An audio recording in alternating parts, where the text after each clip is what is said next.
शुरू में हम देखते हैं कि राजकुमारी और हमारा हीरो एक दूसरे को देख रहे होते हैं। फिर हमारा हीरो बोलता है तुम बाहर क्या कर रही हो। फिर हमारी राजकुमारी को पकड़ के वहाँ से ले जाता है, पूछता रहता है तुम्हें किसने देखा तो नहीं ना मेरे से बाहर निकलते हुए। तो वो पूछती तुम पहले मुझे बताओ कि तुम मुझे बिना बताए वहाँ से क्यों चले गए। हीरो कुछ बोलता नहीं तो हमारी राजकुमारी बोलने लग जाती है कि क्या तुम जा रहे हो। तो हमारा हीरो बोलता है उसके बाद हमारी राजकुमारी बोलती है ठीक है ये तो अच्छी बात है कि तुम जा रहे हो।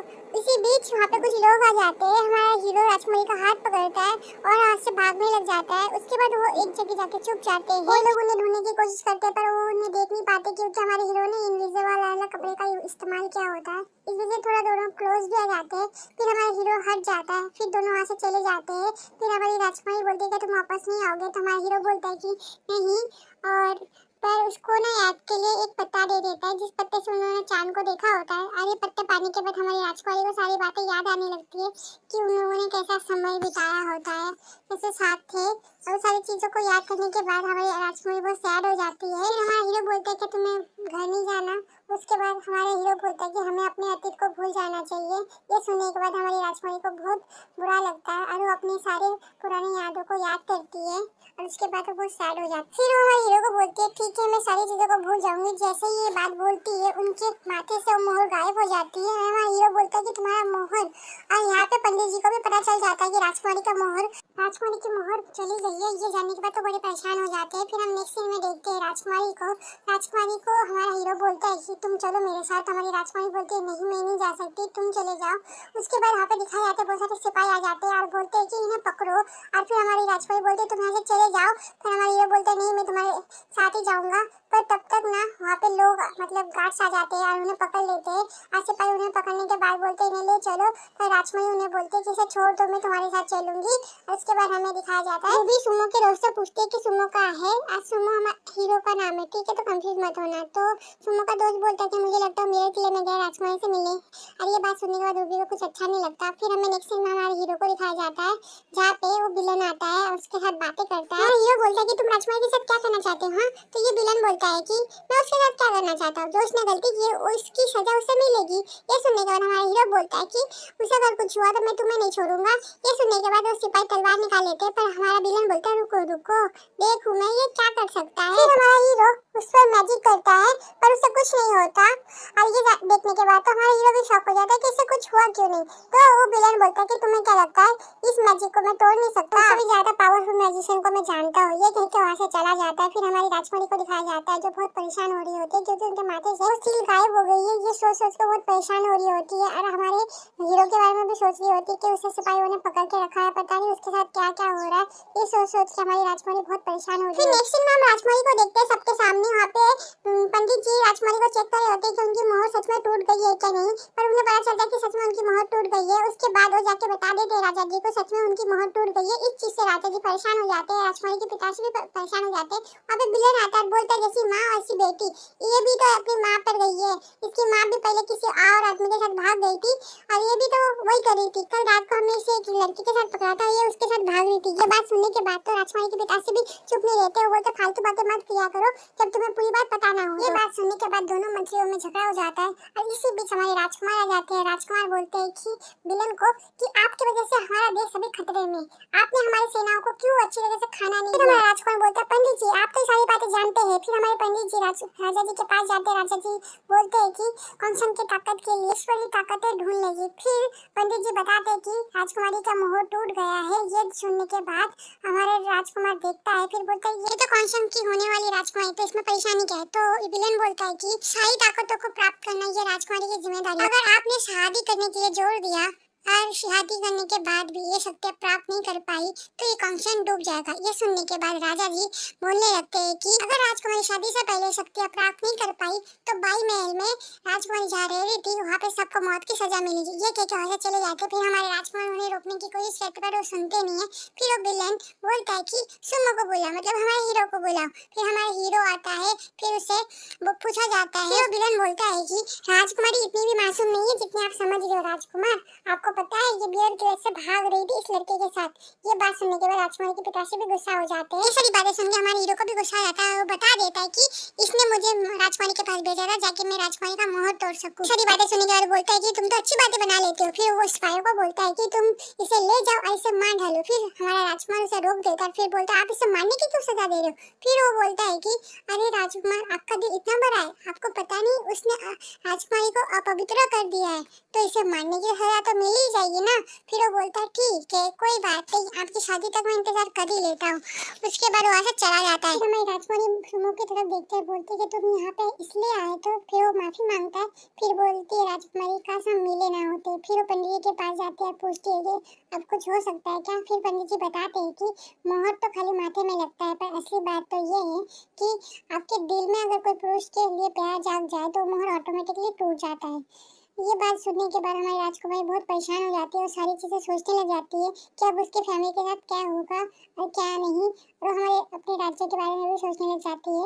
फिर वो सोचती है कि मेरी छोटी बहन भी है। फिर वो सोचती है अगर मैं मर जाऊँ तो भी ये सारी चीजें मेरी छोटी बहन को मिल जाएगी और मेरी छोटी बहन इस राज्य की ताजरानी बन जाएगी। फिर सब कुछ ठीक हो जाएगा। ये सोचने के बाद वहाँ से कूद जाती है और उसके बाद वो सुमो उसको बचाने की कोशिश करता है, पर सुमो उसे बचा नहीं पाता है और वो उसे बोलता है राजकुमारी।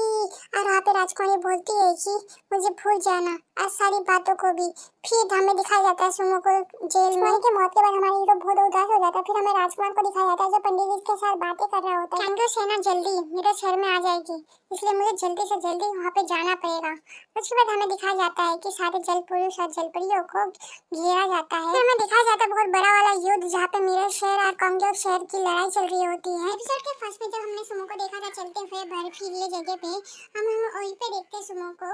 सुमो याद कर रहा होता है राजकुमारी को और उसके पाउच को पकड़े हुए चल रहा होता है और राजकुमारी के बारे में सारी चीजें याद कर रहा होता है कि राजकुमारी कैसे कूदी होती है और राजकुमारी को उसने बचाने की कोशिश की होती है, फिर भी वो बचा नहीं पाता और उसे ऐसा गिल्ट होता है कि उसके वजह से राजकुमारी मरी है। और इस वजह से ना वो ऐसे चले जा रहा था राजकुमारी को याद किया जा रहा था। उसके बाद एक वक्त आता है जहाँ पे वो ऐसे मतलब बेहोश हो जाता है। बेहोश होने के बाद वो राजकुमारी को याद करे जा रहा था। उसके बाद हमें दिखाया जाता है सुमो के माथे में जो मोहर होती है वो भी गायब हो जाती है। इन सारी चीजों को आसमान से दोनों देख रहे थे। फिर रानी बोलती है 100 साल बीत गए फिर भी यूनो ऐसे का वैसा ही रह गया है, शासक बदल गया है फिर भी ये नहीं बदला। फिर ये बच्चा बोलता है पर रानी अचानक से युद्ध के बाद कांगचंग तबाह हो गया और कैंगलियो उसका तो विकास हुआ। 100 सालों से युंगलियो के बारे में लिख रहा हूँ, पर कांगलियो एक बेरम देश है। युंगलियो के लोग अभी भी तकलीफ में है, उनकी तकलीफ का अंत कब होगा। ये सुनने के बाद रानी उसे बताती है कि युंगलियो के लोगों की किस्मत उनके हाथों में है, वो चाहे तो बदल सकते हैं और तो और अच्छे दिन आने वाले हैं। ये कहने के बाद वो नीचे की तरफ देखने लग जाती है। फिर हमें वही सीन दिखाया जाता है एपिसोड फर्स्ट में जो हुआ होता है। वो लड़की उसका भविष्य बताते हैं सुमो का। आज सुमो को अपना भविष्य देख के शौक हो जाता है। फिर हमें दिखाया तो लड़की सबके साथ बैठे बैठे सूप पी रही होती है और फिर वो देखती है हमारे सुमो को अकेले बैठे हुए। फिर उसके पास जाती है अपना सूप देती है उसे पीने के लिए, पर सुमो मना कर देता है। फिर भी उससे पकड़ा देती है अपना, पर हमारा सुमो पीता नहीं है और उसे दे देता है और उसे चला जाता है। फिर वो लड़की बोलने लगती है कितना अजीब है। फिर उन लोग चलते रहते हैं। फिर चलते चलते एक जगह पे जब उन लोग देखते हैं कि एक बर्फीला फूल खिला है तो वहाँ पे उस फूल के लिए सब लोग लड़ाई करने लग जाते हैं। इसी बीच वहाँ पे चट्टानें बर्फ की टूट के गिरने लग जाती है और सब लोग वहाँ से भागने लग जाते हैं। फिर हमारा हीरो उस लड़की को पकड़ता है, फिर आसमान में उड़ने लग जाता है और वो सारी बर्फ की चट्टानें उन लोगों के ऊपर गिर जाती है। और उसके बाद हमें दिखाया जाता है कि को दिखाया जाता है जहाँ पे एक आदमी खड़ा होता है और बोलता है कि ये तारा, इसका मतलब ये है कि वो आदमी आ चुका है वापस। उसके बाद वो कुछ गिनने लग जाता है। फिर हमें दिखाया जाता है हमारे हीरो को जिस लड़की के साथ बात कर रहा होता है और वो लड़की बोलती है अरे वो तो मिरर किला है ना। वो बोलता है हाँ वो मिरर किला है। फिर वो बोलता है सुनो ना मुझे पता चल गया कि तुम्हारे पास बहुत सारी शक्तियाँ हैं, एक काम करो ना मुझे मिरर किले तक छोड़ दो, इसके बदले में तुम्हें अपनी जड़ी बूटी तुम्हें दे दूंगी। उसके बाद सुमो बोलता है उसे कार से कैसे जाना है। फिर वो बोलती है ठीक है चलो हम लोग साथ में चलते हैं, तुम भी तो वहीं पे जा रहे हो ना। फिर दोनों साथ में जाने लग जाते हैं। फिर वो लड़की बोलती है कि तुम्हारा नाम क्या है। फिर हमारा सुमो बताता है सुमो। फिर दोनों साथ में चलने लगते हैं। फिर हमें अपनी राजकुमारी को दिखाया जाता है। इससे हमें पता चलता है कि राजकुमारी जिंदा है और राजकुमारी वो सारी बातें सोच रही होती है महल में थी उनके साथ क्या क्या हुआ होता है और वो कैसे वहाँ से कूद गई होती है। और जब वो कूदी होती है तब साई अंगूठी उन्हें आके बचा लेता है और उसके बाद हमें दिखाया जाता है राजकुमार को जो युद्ध लड़ रहे होते हैं के राज्यों के साथ वो युद्ध लड़ रहे होते हैं। उसमें वो बहुत ज्यादा घायल हो जाते हैं। उसके बाद हमें दिखाया जाता है कि उनकी जो शक्तियाँ होती है कैमिलो के लोग उन्हें बंद करके कहीं पे छुपा देते हैं। और जब राजकुमारी वहाँ पे पहुँचती है तो देखती है कि राजकुमार नीचे गिरने ही वाले होते हैं पर राजकुमारी उन्हें बचा लेती है। राजकुमार की जो शक्तियों को छुपाया गया होता है राजकुमारी ने को ढूंढने की बहुत कोशिश की होती है पर राजकुमारी को नहीं मिली होती है। फिर राजकुमारी सोचती है शायद मेरी किस्मत में यही था। राजकुमारी बताती है कि जैसे हमारे राजकुमार गहरी नींद में चले गए ऐसे कंसन के लोगों को बचाने के लिए हमारे 6 दीप राजाओं ने अपने आधी आत्माओं का बलिदान दिया और भूषण शहर को खोल दिया। अब हम सूरज की रोशनी में बाहर नहीं निकल सकते। फिर हमें राजकुमार को दिखाया जाता है जो गहरी नींद में होते हैं क्योंकि उनकी जो शक्तियाँ होती है ना उनके अंदर से निकाल के कहीं पे छुपा दिया होता है। तो हमारी राजकुमारी बोलती है कि मैंने हर जगह ढूंढ लिया है पर आपकी अंगूठी मुझे नहीं मिली है। सारी बातें बता के राजकुमारी यहाँ से चली जाती है। फिर राजकुमारी की दोस्त बाहर मिल जाती है। फिर राजकुमारी की दोस्त पूछती है कि आज बस तुमने इतनी ही बातें की। इसका मतलब राजकुमारी हर दिन जाके राजकुमार से बातें करती है। दोस्त बोलती है कि पंडित जी ने बोला है हमें सुन सकते हैं इसलिए तुम जाके उनसे बात करती हो ना। फिर वो बोलती है कि तुम क्या अभी भी उसका इंतजार कर रही हो 100 साल हो गए। राजकुमारी बोलती है कि याद उसे किया जाता है जिसे भूला जाता है पर मैंने तो कभी उसे याद किया ही नहीं है। इसका मतलब राजकुमारी अभी भी सुमो को भूल नहीं पाई है। फिर नेक्स्ट सीन में हम देखते हैं पंडित जी के साथ राजकुमारी बात कर रही होती है। जी राजकुमारी को बताते हैं कि ईश्वरी अंगूठी तैयार। पंडित जी बोलते हैं पिछले कई सालों से कंचन में बहुत युद्ध हुए हैं। फिर पंडित जी बोलते हैं कि कंचन अभी कमजोर पड़ गया है तो हमारी राजकुमारी बोलती है हमारी मदद कर सकता है उस आदमी को ढूंढने के लिए मुझे तो रात को टियांग को जाना पड़ेगा। तो फिर वो बोलता है हाँ जी हाँ आपको जाना पड़ेगा। फिर वो राजकुमारी बोलते ठीक है मैं चलती हूँ। ये बोलने के बाद वो रात को निकल पड़ती है। फिर हम उसी लड़की को देखते हैं जो सुमो के साथ थी। वो जा रही थी मिडल महल और वहाँ से जाते समय उसे ना कंकाल दिखते हैं। वो देख के वो डर जाती है और उसका पैर फिसलता है और वो एक खाई में गिर जाती है। खाई में गिरने के बाद वो बेहोश हो जाती है। फिर हम नेक्स्ट सीन में देखते हैं मिडल महल को जहाँ पे बहुत सारे लोग बैठे हुए थे। वहाँ पे एक मेड आती है बोलती है कि तारा सामान्य नहीं है युद्ध जरूर होगा। तो दूसरा वाला आदमी बोलता है कि तुम्हें ऐसा क्यों लगता है तारा खास सामान्य नहीं है। तो बताता है त्यांशु। उसके बाद दूसरा वाला आदमी बोलता है तुम्हें ऐसा क्यों लगता है हमारे हिसाब से त्यान क्यों है। और फिर वो मेड कुछ नहीं बोलती तो उसके बाद वो बोलती है मुखिया जी अब उसे खत्म करने के लिए सेना भेजिए। फिर मुखिया जी बोलते हैं कि ये इतना आसान नहीं है जितना आसान तुम्हें लग रहा है। शहर जंगशंग की जागीर है पूरे तरीके से हमारे कब्जे में नहीं है इसलिए हमें कुछ करना नहीं चाहिए अभी। दूसरा वाला आदमी बोलता है कि जंगशंग अपने आप को क्या समझता है हम क्या उससे डरते हैं। फिर दूसरी वाली औरत बोलती है एक चींटी भी काटते हैं तो दर्द होता है। ठीक है एक काम करते हैं हम लोग यहाँ के नियम के हिसाब से चलेंगे सब लोग अपनी मत रखेंगे फिर हम देखेंगे। उसके बाद हमें राजकुमारी को दिखाया जाता है। राजकुमारी वहाँ से जा रही होती है। उसके बाद दिखाया जाता है कि राजकुमारी के ऊपर कुछ लोग नजर रखे होते हैं और राजकुमारी को भी समझ में आ जाता है। उसके बाद राजकुमारी के ऊपर हमला कर देते हैं वो सारे लोग और उसके बाद राजकुमारी उनके साथ लड़ाई कर रही होती है और लड़ाई करते हुए राजकुमारी को बहुत दिक्कत हो रही होती है पर वहाँ पे हमारा हीरो आ जाता है। हीरो देखता है कि राजकुमारी वहाँ पे लड़ाई कर रही है पर राजकुमारी की मतलब वो शक्ल नहीं देखता बस देखता है कि एक लड़की लड़ाई कर रही है वहाँ पे। तो राजकुमार वहाँ पे मदद कर देता है। उसके बाद मदद करके वहाँ से चुपचाप चले ही जा रहा होता है पर हमारे राजकुमारी ने उन्हें देख लिया था। उसके बाद वो पीछे जाती है और उन्हें थैंक यू बोलती है। राजकुमारी की आवाज सुनते हमारा हीरो पीछे मुड़ता है और वो जैसे ही राजकुमारी को देखते हो तो शॉक हो जाता है क्योंकि इतने सालों से उसे लग रहा था कि राजकुमारी की डेथ हो गई है और राजकुमारी भी शॉक हो जाती है। फिर वो दोनों एक दूसरे को देखने लग जाते हैं। हीरो को राजकुमारी के साथ बिताए हुआ हर एक पल याद आ जाता है। उसके बाद वो बहुत इमोशनल हो जाता है। राजकुमारी को जाके कंधे पे हाथ रखता है और बोलता है कि सच में ये तुम ही हो मुझे ऐसा लगा कि मैंने सपना देखा। फिर उसे हक कर लेता है बैक हक करने के बाद उसे बोलता है तुम्हें पता नहीं है 100 सालों में मैंने तुम्हें कितना मिस किया है। मैं हर रोज तुम्हें याद करता था हर रोज मैं तुम्हारे सपने दिखा करता था हर रोज मुझे तुम्हारी याद आती थी। बहुत इमोशनल बातें कर राजकुमारी बोलती है तुम काफी बदल गए हो। फिर हमारा सुमो बोलता है कि पर तुम नहीं बदली। फिर हमारी राजकुमारी उसका हाथ हटाती है। राजकुमारी बोलती है कि उस बात को 100 साल हो गए आज सब कुछ बदल चुका है और ऐसे भी बाइन बहुत 100 साल पहले मर चुकी है। बाइन मतलब हमारी राजकुमारी का नाम है तो कंफ्यूज मत होना। फिर हमारा हीरो राजकुमारी का हाथ पकड़ता है और उससे बोलता है क्या बात है। फिर जब वो हाथ पकड़ता है तब उसके हाथ में राजकुमारी की अंगूठी हाथ में आ जाती है। फिर वो बोलता है क्या तुम इस वजह से बदली हो। राजकुमारी बोलती है कि भूल जाओ उन बातों को मान लो कि वो एक सपना था अब तुम नींद से जाग चुके हो और नई तरीके से अपनी जिंदगी शुरू करो।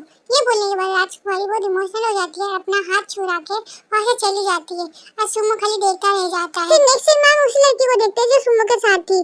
वो बेहोश हो गई थी पर अभी उठ जाती है। फिर वो देखती है कि वो गुफा में गिर गई है। फिर वो ऊपर जाने की कोशिश करती है पर वो ऊपर जा नहीं पाती। फिर वो आसपास देखने लग जाती है कि आसपास कुछ जगह है क्या, मतलब वो जा सके। फिर वो सुमो को कोसती है कि कैसा इंसान था, मुझे अकेला छोड़ के यहाँ से चला गया। फिर वो देखती है कि एक बर्फ के टुकड़े से ना रोशनी निकल रही होती है। फिर वहाँ पे जाती है, फिर उस बर्फ के टुकड़े पे जैसे हाथ रखती है ना, वो बर्फ के टुकड़े गिर जाते हैं। उसके बाद वो देखती है कि वहाँ पे एक बॉक्स है। उसे जैसे वो बॉक्स पकड़ने जाती है उसे एक झटका सा लगता है। फिर वो देखती है कि बॉक्स ऑटोमेटिकली खुल गया है। फिर उसमें से एक रोशनी निकलती है। अंगूठी है, ये रोशनी आ रही होती है और वो जैसे उसे पकड़ने की कोशिश करती है और रिंग ऑटोमेटिकली उसकी उंगली में चली जाती है।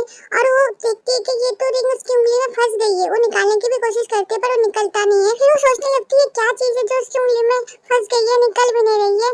फिर उसे बोलती है कि प्लीज निकल जाओ, मेरी उंगली से निकल जाओ, तुम जो भी बोलोगी मैं वो करूंगी। ये सुनने के बाद वहाँ से एक आवाज आती है, क्या सच में तुम वो सब करोगी? फिर वो बोलते कौन हो तुम, सामने आओ ना। इसके बाद वो देखते है कि पीछे से कुछ आवाजें आने लगती है। फिर वो देखते है कि ये तो हमारा राजकुमार है, पर उसे नहीं पता होता ये हमारा राजकुमार उसे बोलते नन्ही लड़की नमस्ते। ये सुनने के बाद वो डर जाती है और फिर वो जाके एक बर्फ के टुकड़े के पीछे छुप जाती है। फिर वो देखने लगती है कि ये भूत है क्या कुछ और है, पर उसे वहाँ पे कोई नहीं दिखता। फिर हमारा राजकुमार बोल रहा है तुम मुझे ढूंढ रहे हो? फिर उसे देख के फिर से डर जाती है। फिर उससे पूछती है क्या तुम एक भूत हो?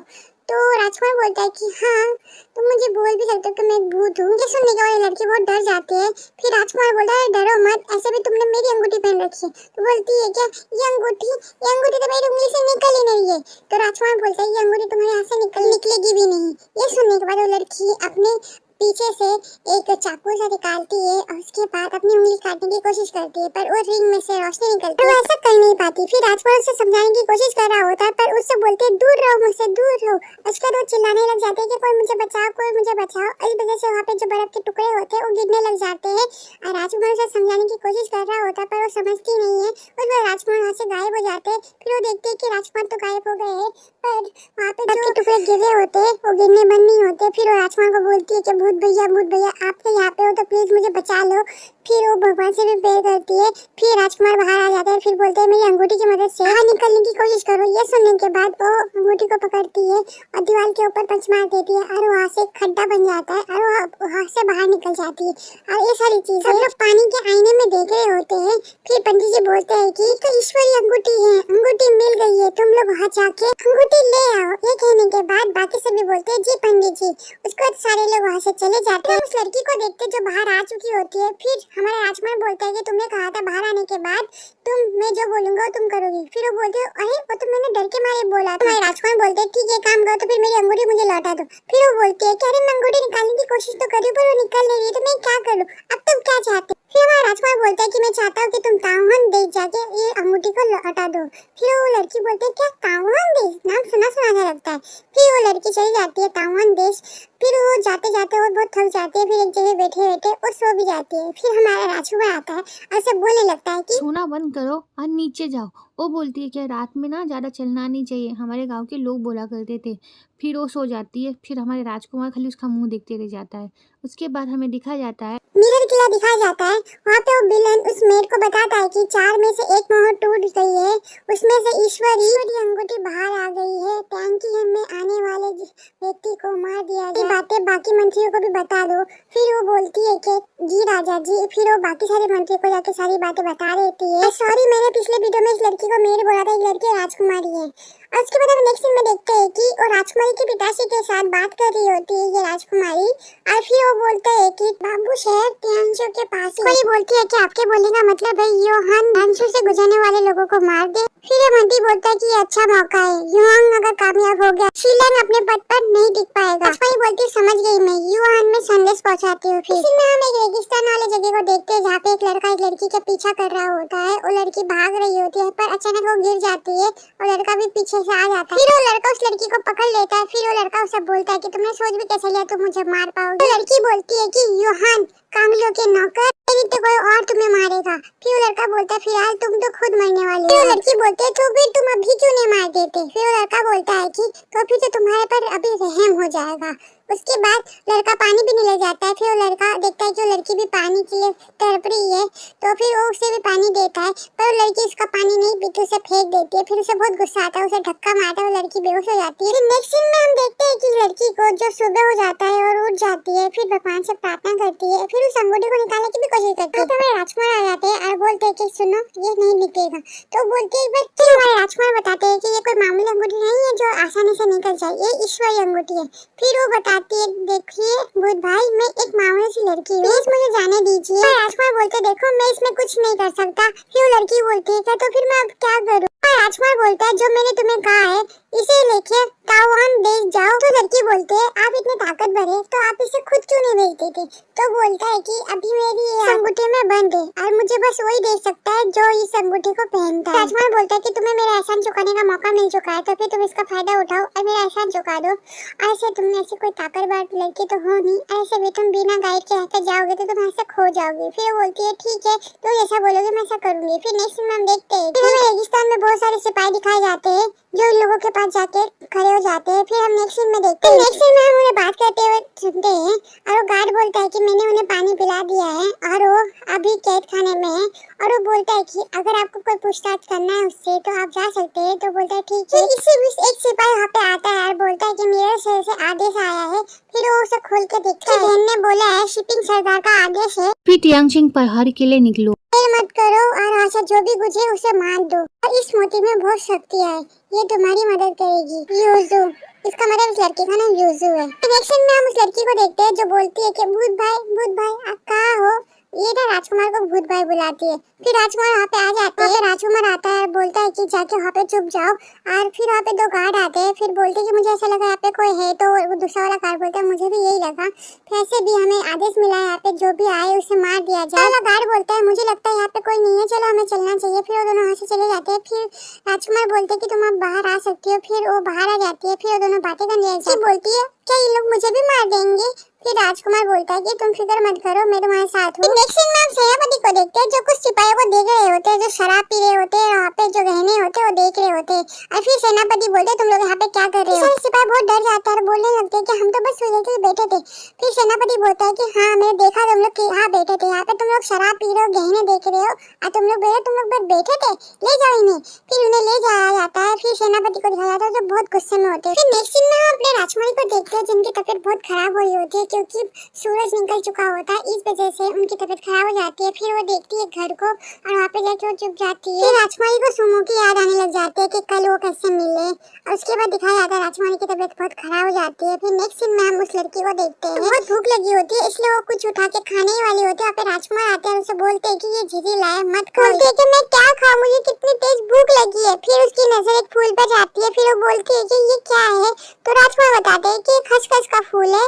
फिर वो बोलती है कि तो देखा सा लगता है। तो फिर बोलते हैं कि अरे हाँ जब हम पहाड़ से आ रहे थे इसके लिए बहुत सारे लोग लड़ाई कर रहे थे, फिर चट्टान गिर गई और उसके बाद लोग मर गए। राजकुमार बोलते हैं कि ये बहुत अनमोल जड़ी बूटी है, तुम्हारी नसीब अच्छी है कि तुम्हें ये मिल गई है, ये लोगों की जान बचाती है।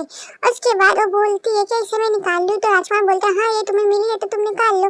फिर उसे निकाल लेती है। फिर राजकुमार बोलते हैं कि अपने बालों की पिन से उसके बीच में उसके छेद कर दो ताकि ये भाग ना जाए। उसके बाद वो ऐसा ही करती है। एक्शन में हमें दिखाया जाता है बहुत सारे सिपाही पहरा दे रहे होते हैं। फिर वो बोलती है कि यहाँ पे बहुत सारे सिपाही पहरे दे रहे हैं, ये क्या मुझे पकड़ने आए। फिर राजकुमार बोलते हैं कि फालतू बातें मत बोलो, यहाँ से चलो। फिर वो दोनों यहाँ से चले जाते हैं। हम सुमो को और इस लड़की को देखते हैं। ये लड़की ना हमेशा सुमो को भाई बुलाती है, तो फिर मैं इस लड़की को सुमो की बहन बोलूंगी, ठीक है। तो आप लोग कंफ्यूज मत होना। तो सुमो की बहन बोलती है कि आखिरकार हम आ गए। तो सुमो पूछता है कि तुम यहाँ पे आना क्यों चली थी और ये ईश्वरी अंगूठी तुम्हारे पास क्या करी है। तो सारी बातें बता देती है भाई को। और उसके बाद हम राजकुमारी को देखते हैं अंदर, जो राजकुमारी इनकी आवाज़ें सुन के उठ जाती है और राजकुमारी की जो अंगूठी होती है वो भी चमकने लग जाती है। तो राजकुमारी समझ जाती है ईश्वरी अंगूठी बाहर ही है। तो दरवाजा खोल के देखती है तो देखती है सुमो को। तो उसके बाद सुमो को देख के वो दरवाजा बंद कर लेती है और दरवाजा बंद होने की आवाज़ बोलती है कि वाह कौन है। उसके बाद हम सेनापति को देखते हैं जो जा रहे थे, वहाँ पे एक सिपाही आता है और बताता है कि एक जल पुरुष और एक लड़की को देखा गया है। यहाँ सुमो को देखते हैं जो मंदिर के अंदर जा चुका है, वो देख रहा है कि अंदर कौन छुपा हुआ है। फिर वहाँ पे उसको राजकुमारी दिखती है और राजकुमारी को उसके नाम से पुकारता है। उसका नाम सुनने के बाद सुमो की बहन बोलती है, अच्छा तो आप हो जिसका नाम ये नींद में ले रहा था। ये सुनने के बाद सुमो से बोलता है, चुप करो और इसे बता दो मैं अंगूठी कैसे मिली है।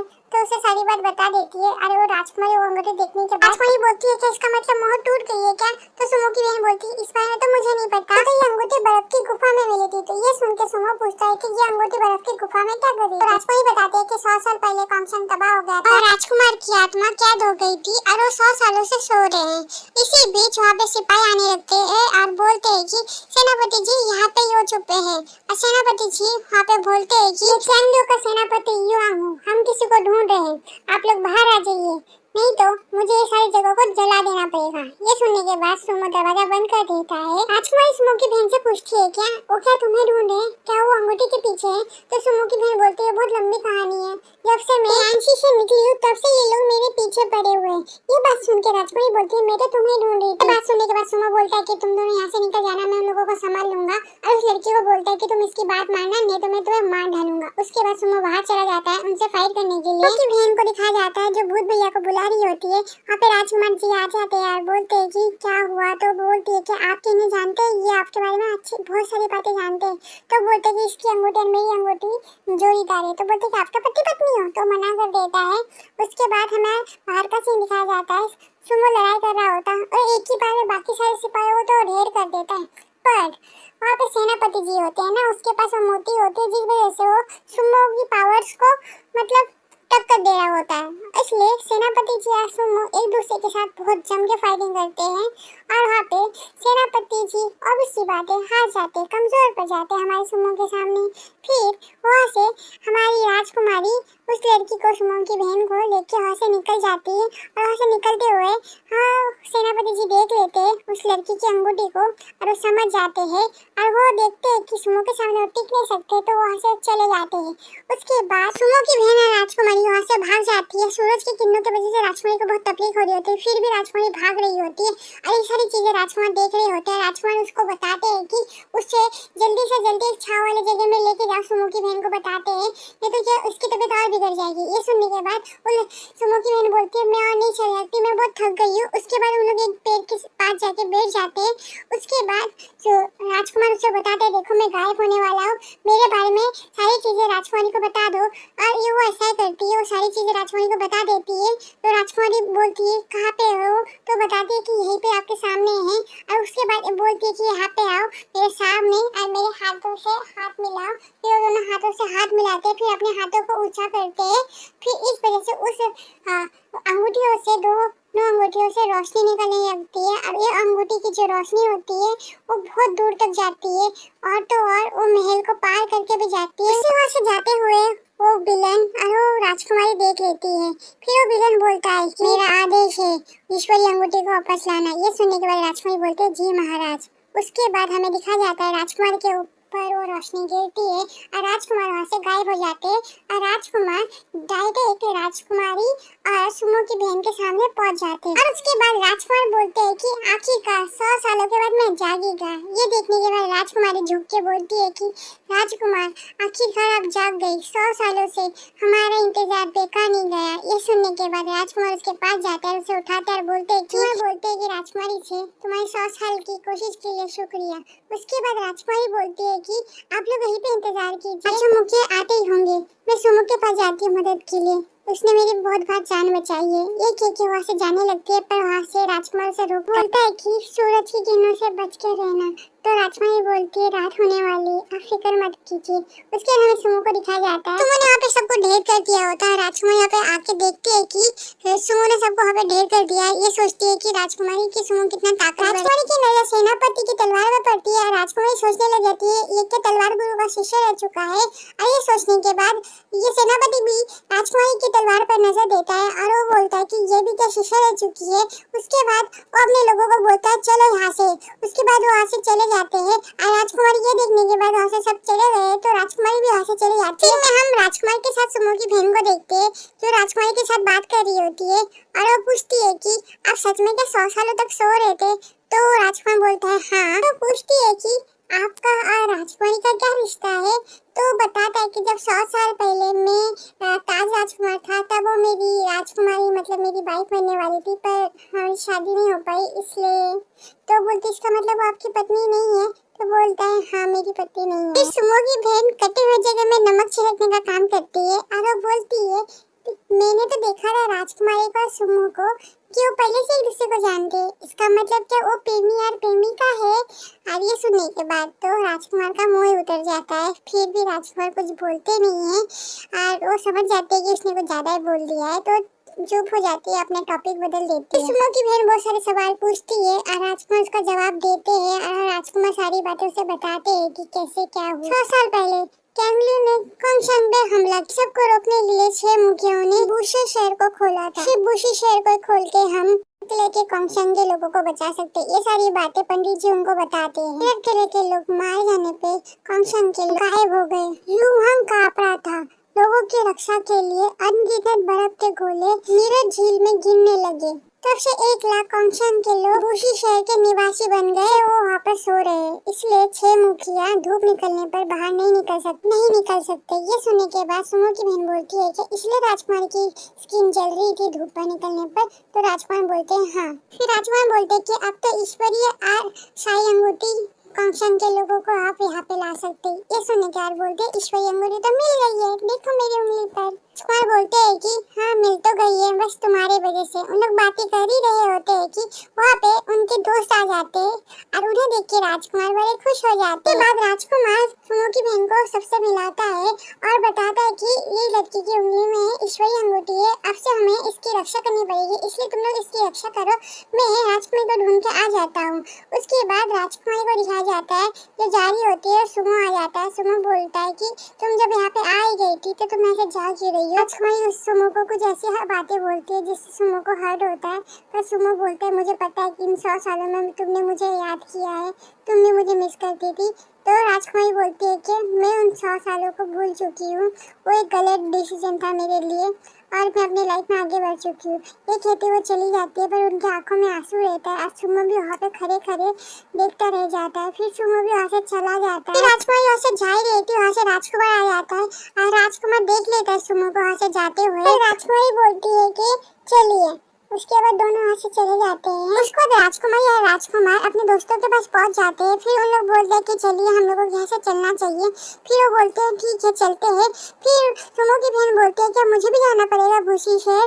फिर वो अपनी अंगूठी निकालने की कोशिश करते पर वो निकलता नहीं है। फिर वो बोलती है भूत भाई देखो ना ये अंगूठी निकल नहीं रही है, आप तो भी जिंदा हो गए हो ना, तो फिर आप इस अंगूठी को निकाल लो, ये निकल क्यों नहीं रही है। तो बोलता है कि इस बारे में तो मुझे भी नहीं पता ये क्यों नहीं निकल रही है पर इसका कोई जरूर मतलब होगा।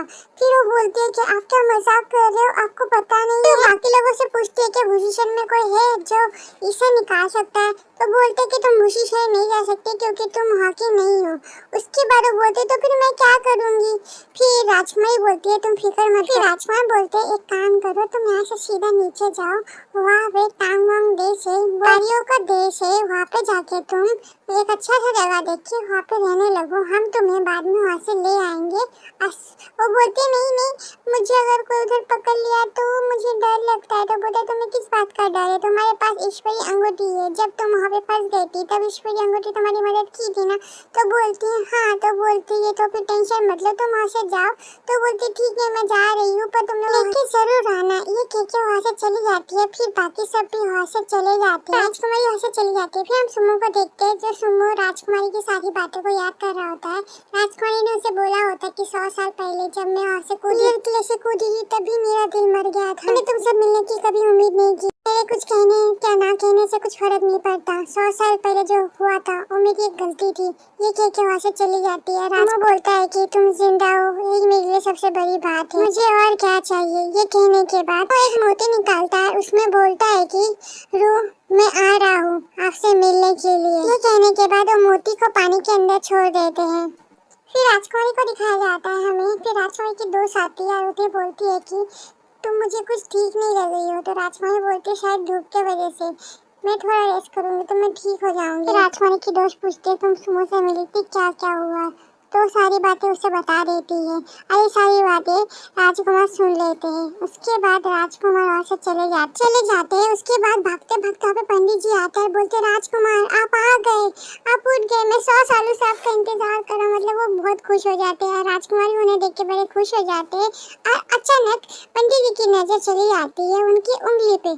वो कहते हैं आपकी अंगूठी कहाँ चली गई।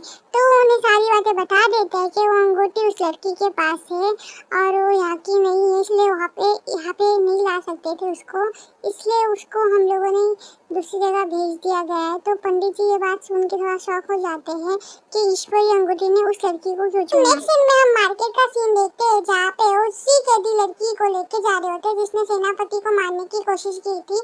वहाँ पे दूसरा सेनापति आता है और बोलता है कि इसे मुझे लेके जाने की आदेश मिला है। तो वाला सेनापति उस कैदी को लेके चला जाता है मिरर किले पे और वो कैदी देखता रह जाता है। फिर हम देखते हैं यहाँ पे मंत्री जी को देखते हैं जो सेनापति जी के पास गए होते हैं मिलने के लिए। फिर मंत्री जी बोलते हैं कि प्यांशु से निकले हुए लोग मारे गए। सेनापति जी झुक के माफी मांगकर बोलते हैं कि नाकाम हो गए। फिर वो सेनापति जी को बोलता है कि पहले खड़े हो जाओ। मंत्री जी बोलते हैं कि एक मौका मिला है तुम्हें, पर तुमने उसे भी बर्बाद कर दिया। सेनापति जी मंत्री जी को सारी बातें बता देते कि पहाड़ के ऊपर क्या क्या हुआ था।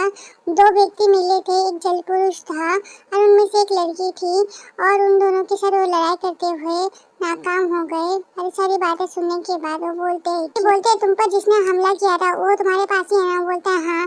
उसके बाद वो बोलता है ठीक है मेरे पास एक प्लान है, तो उसे तुम पूरा नहीं कोई और पूरा करेगा। ये सुनने के बाद वो सोचने लग जाता है। फिर हम नेक्स्ट सीन उस लड़की को देखते हैं जिससे सब लोगों ने बांध के रखा होता है। एक आदमी आता है और उसे टॉर्चर करता है और उससे सच बुलवाने की कोशिश करता है, पर वो कुछ ज्यादा बोलती नहीं है और उसका गला पकड़ लेता है। उसके बाद एक आदमी को बुलाता है। वो आदमी इसके दिमाग को बस करने की कोशिश करता है। आदमी बोलता है कि अगर ऐसे ही चलता रहा तो ये तो पागल हो जाएगी, नहीं तो अपने आदर्श को भूल जाएगी। तो बोलता है कि ऐसे भी एक कैदी है, कोई फर्क नहीं पड़ता। इसी बीच एक सिपाही आता है और उन्हें बताता है कि आपके लिए एक चिट्ठी आई है। फिर वो उसे बोलता है रुक जाओ। सुमो के दोस्त को देखते हैं जो उस लड़की से मिलने गया होता है, पर वहाँ पे वो लड़की उस पर हमला कर देती है और वहाँ पे सिपाही आ जाते हैं और सुमो के दोस्त पर तीर चला देते हैं और वो तीर जाके सुमो के दोस्त को लग जाता है। पर सुमो का दोस्त कैसे करके वहाँ से बच के निकल जाता है और पानी में जाके कूद जाता है और वो सिपाही उसे ढूंढ नहीं पाते। सारी बातें जब मंत्री जी को पता चलता है वो दोनों सेनापति पर बहुत गुस्सा करते हैं और बोलते हैं कि तुम लोग किसी काम के नहीं हो। काले कपड़े पहने वाले सेनापति को बोलते हैं कि तुम उस जल पुरुष को ढूंढो। फिर वो दूसरे सेनापति को बोलते हैं कि त्यांजू पहाड़ी पर गुजरने वालों को मार दो, वो काम अभी भी बाकी है। फिर वो मंत्री बोलता है अब तुम लोग जा सकते हो। फिर वो दोनों वहाँ से चले जाते हैं। इस सीन में हम सुमो की बहन को देखते हैं जो मार्केट में आई हुई होती है। वो देखती है कि वहाँ पे बहुत सारे सिपाही तलाशी ले रहे होते हैं तो थोड़ा डर जाती है क्योंकि उसकी भी तो सर्चिंग चल रही होती है ना। तो वहाँ से गार्ड से बच के अंदर चली जाती है। फिर वो घूमने लग जाती है। फिर उसके पास कुछ बच्चे आ जाते हैं और उनके साथ खेलने लग जाती है। खेलते खेलते उसे भूख लग जाती है। फिर उसे एक पाव की दुकान दिखती है तो वहाँ पे चली जाती है। जाते समय वो अंकल से टकरा जाती है तो उनसे माफी मांगने लग जाती है। फिर वहाँ से चली जाती है। फिर वो अंकल उसे देखने लग जाते हैं। फिर वो देखते हैं कि वो पाव की दुकान में जाके बोलते हैं क्या आप इस जड़ी बूटी के बदले मुझे पाव देंगे। तो आदमी बोलता है कि तुम मुझे एक सूखी लकड़ी के बदले मुझसे पाव लेना चाहती हो, जाओ जाओ मेरा टाइम मत खोटा करो। और उसके बाद उसे वहाँ से भगा देते हैं। अरे आदमी सारी चीजें देख रहा होता है। उसके बाद वहाँ से चली जाती है पर वो अंकल उसके पीछे आता है और उससे बोलते हैं क्या वही लड़की सुनो कि तुम मुझसे टकरा गई थी ना थोड़ी देर पहले, मैं इसलिए तुमसे माफी मांगना चाहता हूँ, इसलिए मैं उसके बदले तुम्हें पाव देना चाहता हूँ। तो वो भी भूखी रहती है तो पाव ले लेती है। फिर वो अंकल उससे बातें करने लग जाते हैं और उससे पूछते हैं कि तुम यहाँ की तो नहीं लगती, तो तुम कहाँ से आई हो। उन्हें बताती है कि मैं सेंट्रल प्लेन से आई हूँ। तो ये सुनने के बाद अंकल बोलते क्या इतने दूर से तुम अकेले आई हो। तो बताती है हाँ मैं अकेले आई हूँ। फिर वो उस अंकल से पूछती है कि यहाँ पे कोई दवाई की दुकान है क्या, मुझे अपनी जड़ी बूटी लड़कियां बेचनी है तो बोलते हैं हाँ हाँ है ना एक आदमी जो खरीदता है ये सारी चीजें, चलो तुम मेरे साथ, मैं तुम्हें दिखाता हूँ। तो बोलते शुक्रिया। नेक्स्ट सीन में हम उसी लड़की को देखते हैं जिस लड़की की वजह से सुमो के दोस्त को चोट लग गई होती है। उसके बाद वो आदमी उसे आता है और बताता है कि वो वहाँ से भाग गया, अब तुम्हारी हमें कोई जरूरत नहीं। ये कहने के बाद उसे मारने जा रहा होता है कि दूसरा वाला सेनापति आके उसे रोक देता है। सेनापति बोलता है कि आप मंत्री जी के आदेश को ठुकरा नहीं सकते। तो सेनापति बोलता है कि इसे मैं लाया था यहाँ पे, तो मैं देख लूंगा। मामूली कैदी होती ना तो गरम लोहे के सामने सब कुछ बोल देती। तुम बहुत सख्त हो। फिर वो लड़की बोलती है तुम हो कौन? फिर वो मंत्री बोलता है एक और चाल। फिर वो लड़की बोलती है मैं जब से होश में आई हूँ तब से मुझे समझ नहीं आ रहा मैं कहाँ हूँ। मंत्री जी बोलते हैं कि ये जब से होश में आई है तब से इसने कुछ बोला है क्या? तो ये दूसरा मंत्री बोलता है इसने कुछ नहीं बोला, इसलिए मैंने इसके दिमाग को बस करने की कोशिश की, इसकी याददाश्त चली गई। ये सुनने के बाद इस मंत्री को एक आइडिया आता है तो उसे बोलता है कि अब तो तुम किसी की काम की। मंत्री बोलता है इन चीजों से बचने का एक रास्ता है, अगर तुम मेरी मदद करते हो तो फिर मैं भी तुम्हारी मदद करूंगा। फिर दूसरा वाला मंत्री बोलता है कि आप इसका इस तरह से इस्तेमाल नहीं कर सकते। मंत्री जी उसकी बात को इग्नोर मारते हैं और उस लड़की से पूछते हैं जवाब दो। तो बोलती है कि तुमने मेरी जान बचाई है तो फिर मैं तुम्हारी एहसान को उतारूंगी जरूर। तो बोलता है कि ठीक है तो फिर तुम्हारी जिंदगी मेरी जिंदगी है। ये कहने के बाद हम देखते हैं कि उसे लेके चले जाते हैं। फिर उसका दूसरा दोस्त बोलता है कि ये क्या कर रहे हो? तो वो बोलता है कि ये मजबूत है, वफादार है और तो और चतुर भी है, ये हमारे काम आ सकती है। फिर नेक्स्ट सीन में हम देखते हैं सुमो की बहन को उसी आदमी के साथ उसे बेचने के लिए लेके आया हुआ था। फिर वो अंदर जाते हैं। फिर वो उसका मालिक आता है उस जगह का। फिर वो उस आदमी को बोलता है कि ये यहाँ की नहीं है और तो और अकेली भी है और देखो कितनी खूबसूरत है, तो इसकी अच्छी कीमत मिलनी चाहिए। तो आदमी बोलता है ठीक है पहले मुझे देखने दो। फिर वो बुढ़ा उसका हाथ पकड़ के देखने लग जाता है। फिर वो अपनी हाथ छुड़ाती है और उसे जड़ी बूटियां दिखाने लग जाती है। फिर वो बुढ़ा उसकी जड़ी बूटी की टोकरी को फेंक देता है और बोलता है ये सब क्या कर रहे हो? फिर वो आदमी बोलता है अरे सच कह रहा हूँ, ये इसको देखने की क्या जरूरत है, सच में बहुत खूबसूरत है। वो समझ जाते हैं कि इसको बेचने के लिए लेके आए हो इधर, तो वहाँ से भागने की कोशिश करते हैं पर उसे पकड़ लेता है। फिर वो आदमी उसे पैसे देता है दूसरे आदमी को और पैसे मिलते हैं उसका हाथ छोड़ देता है। इसका मौका पाते ही वो वहाँ से भाग जाती है और जैसे भाग जाती है वहाँ पे उसके अंकल आ जाते हैं, उसे पकड़ कर फिर अंदर ले जाते हैं और मदद के लिए बुलाती है पर वहाँ पे कोई होता नहीं है। फिर वहाँ पे दिखाया जाता है कि राजकुमारी की जो अंगूठी होती है ना उसमें कुछ हलचल होती है। राजकुमारी पंडित जी के पास जाती है, बोलती है कि लगता है नासिन मुसीबत में है क्योंकि अंगूठी में कुछ हलचल हो रही है। नासिन ना सुमो की बहन का नाम है तो कंफ्यूज मत होना। पंडित जी बोलते हैं नासिन ने ईश्वरी अंगूठी पहन रखी है तो हम लोग उसे मिरर आईने में देख सकते हैं। फिर हम लोग मिरर आईने में देखने लग जाते हैं कि उसको कुछ लोग पकड़ के उस आदमी के पास लेके जा रहे होते हैं। तो ये देख के राजकुमारी बोलती है मैं जाती हूँ उसकी मदद करने के लिए, पर राजकुमार उसे रोक देते हैं, बोलते देखो वहाँ पे सुमो आ गया है। अब देखते हैं हम सुमो को। सुमो वहाँ पे आता है और सबको ऐसे एक ही बार में हवा में उड़ा देता है और उसके बाद वहाँ पे अपनी बहन को लेके वहाँ से चला जाता है और वो भी भाई भाई करते करते उसके साथ चली जाती है। वहाँ से हम उन दोनों को देखते हैं वहाँ से जाते हुए। फिर वो बोलती है कि तुम्हें कैसे पता मैं मुसीबत में हूँ, आज बचाने के लिए शुक्रिया। और बोलती है तुम हमेशा मेरी मदद करते हो। तो बोलती है तुम हंसते ज्यादा अच्छे लगते हो, तुम हंसते क्यों नहीं हो? तो सुमो गुस्से में बोलता है मेरा पीछा मत करो।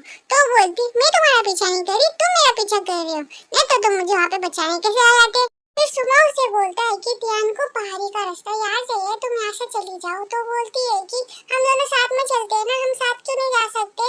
तो हम दोनों साथ में जाएंगे तो बाई से भी मिल लेंगे, बाई मतलब हमारी राजकुमारी से। फिर बोलता है कि तुम मुझसे नहीं मिलना चाहते क्या? हाँ बोलो ना, ये सब कहती है और सुमो को गुस्सा आ जाता है। सुमो उसे गुस्से में देखता है और वहाँ से चला जाता है। नेक्स्ट हम कसिनो का देखते हैं जहाँ पे सब लोग जुआ खेल रहे होते हैं। इसी बीच हम रू को भी देखते हैं, रू को सब लोग वहाँ पे रानी माँ बुला रहे होते हैं। इससे हम समझ सकते हैं कि रू यहाँ की ओनर है। फिर हम वहाँ पे ना सुमो की बहन को खरीदने वाले आदमी को भी देखते हैं जो अपने मालिक के पास आया होता है सारी बार। वो आदमी भी उसे दिख जाता है जिस आदमी ने उससे नाज़रीन को बेचने की कोशिश की होती है। फिर उसका मालिक और वो आदमी उस आदमी को पकड़ने की कोशिश कर रहा होता है क्योंकि उसके वजह से उसका नुकसान हुआ होता है, पर पकड़ते समय वो सुमो से टकरा जाता है और उसके बाद वो आदमी को सुमो उठा के पटक देता है। उसके बाद उसका जो मालिक होता है वो तो देख के चौंक जाता है। फिर दूसरा आदमी आगे सुमो को धन्यवाद बोलता है तो सुमो उसे भगा देता है वहाँ से। फिर वो दोनों भी वहाँ से भाग जाते हैं। फिर वहाँ पे रू आती है और सुमो को देखने के बाद उसे कमरे के अंदर ले जाती है और उसके साथ बातें करने लग जाती है। तो बोलती है कि राजकुमार, हमें आपका संदेश मिल गया था, हमें पता था कि आप आने वाले हैं। आप इतने सालों से कहाँ थे? आपने हमें कुछ बताया नहीं, आप बस एक खत छोड़ के चले गए थे। तो बताता है कि मैं शक्तियाँ प्राप्त करने के लिए दूर गया था और अभी मैं काफी शक्तिशाली हो चुका हूँ। जी हाँ, आपने हमें खत में बताया था कि आप शक्तियाँ ढूंढने जा रहे हैं, पर आप इतने सालों से कहाँ थे? ठीक तो है ना? तो सुमो बोलता है, माफी चाहता हूँ, मैंने आप लोगों को काफी परेशान किया है। अभी मेरी समुद्र शक्तियाँ जागी भी नहीं, पर मैं यहाँ पे आ गया हूँ क्योंकि मैं अभी काफी शक्तिशाली हो गया। वो बोलती है कि इन चीजों के लिए आपने काफी तकलीफ सही है। तो सुमो बोलता है, जो सहा वो तो कुछ भी नहीं है, आपने तो धन कमाने के लिए जुआ घर भी चलाया है और तो और फंक्शन के सेना के बारे में पता भी लगा दी है, बहुत मेहनत करी है। तो वो बोलती है कि आप ऐसा मत कहिए, हमें जल्द से जल्द पाइलियो समुद्र में जाने के लिए इतना तो करना पड़ेगा। तो सुमो पूछता है, ऐसे जब मैंने आपको और एनजी को मेरे से सबको ले जाने को कहा था तो क्या हुआ? रूह ने बताती है कि पहले तो हमें उन्होंने छोड़ दिया था, पर बाद में हमें फिर से पकड़ लिया जाता है। फिर पता नहीं उन लोगों का क्या होता है, मुझे ऐसा लगता है कि उन्हें तो मार दिया गया होगा। सुमो रूबी को बताता है कि मिरर किले में उसने रक्तबंधन एक बार इस्तेमाल किया था और उस पर कोई असर नहीं हुआ। ये सुनने के बाद रूबी बोलती है, ये कैसे हो सकता है? रूबी उसे अपना हिडन कमरा दिखाती है और उसके अंदर लेके जाती है और वहाँ पे जाके सारी प्लानिंग बताती है कि उसने इतने सालों से क्या क्या तैयारी की है। सुबह देख के भी इम्प्रेस हो जाता है सारी चीजें और बोलता है, आपने बहुत अच्छा काम किया है। फिर रूबी उन्हें बोलती है, राजकुमार आप आराम कीजिए, मैं आती हूँ। उसके बाद राजकुमार वहाँ पे मतलब हमारा जो हीरो होता है वहाँ पे आराम कर रहा होता है। फिर वो ना राजकुमारी को याद करने लग जाता है।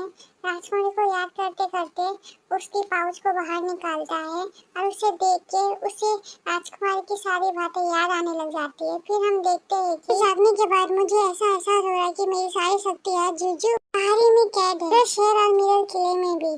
तो पंडित जी बोलते हैं, जी ठीक है। फिर हमारी राजकुमारी बोलती है कि शाही अंगूठी और ईश्वरी अंगूठी एक दूसरे को महसूस कर सकती है, मैं वहाँ जा सकती हूँ। ये सुनने के बाद पंडित जी उन्हें मना कर देते हैं कि दिन के क्षण के सभी लोग बुरी शहर से दिन में बाहर नहीं निकल सकते, रात में भी बस 6 ही पंक्ति निकल सकते। अगर ऐसा रहा तो हम नासिन की रक्षा कैसे करेंगे? राजकुमार बोलते हैं कि हमें किसी और की मदद लेनी पड़ेगी।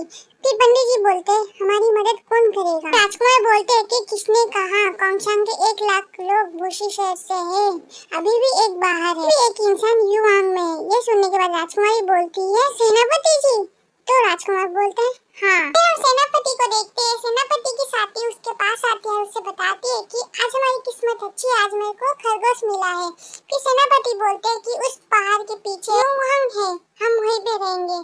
तो उसकी साथी बोलती है कि मुझे कोई फर्क नहीं पड़ता, साथ तो मैं कहीं पे भी रह लूंगी, पर आपको तो खाली शराब और जुआ खेलने की पड़ी है। तो बोलती है कि मैं बाल धोने जा रही हूँ, आके मैं खाना बना दूंगी। फिर नेक्स्ट सीन में हम सुमो की बहन को देखते हैं जो जंगल में थी और सुमो की तारीफ कर रही थी। उसके बाद राजकुमारी की अंगूठी चमकने लग जाती है। फिर राजकुमार बोलते, अब क्या हो गया?